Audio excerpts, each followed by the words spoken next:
أهلا بيكم في حلقة جديدة من The Story of You. زي ما احنا متعودين دايما بيكون معانا قصص نجاح جديدة، وقصة نجاحنا النهاردة هتتكلم عن فيلد موجود فيه يمكن كونسبتس كتير، وموجود الحقيقة بشكل كبير جدا في الماركت. عندنا فكرة أو مشروع أو مجال الانتيريور ديزايننج.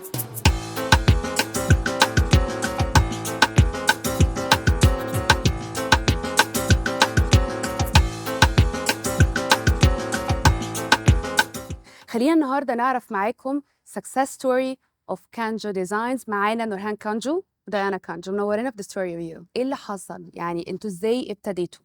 فخليني ابدا معاكي يا نورهان. We started 2017 end of 2017.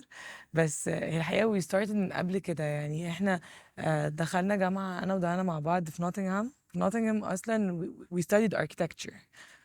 ومن هناك بقى يعني our passion started، سواء ان احنا نبتدي نشتغل او practice او نعمل different internships و practices، او ان احنا حتى نستدي and we learn courses and all of that. بعدين انا سافرت، رحت ماليزيا ودبي، كنت بشتغل ما بين الاتنين، وده انا كانت في كاليفورنيا. وبعدين رجعت انا الاول. And او then we ابتدينا دلوقتي. أيوة، بس we always had the dream of إن إحنا عايزين نعمل design house in Egypt, and we want to do something strong that we love يعني, and we share this passion في الماركت.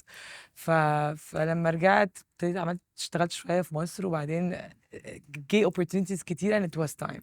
فساعتها بقى كلمت دانا، قلت لها it's لازم time. ترجعي. يلا قالت لي we're ورجعت ready.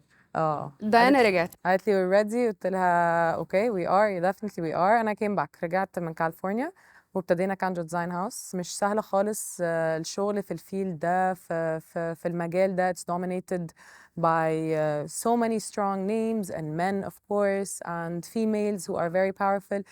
it only gives you inspiration أكتر.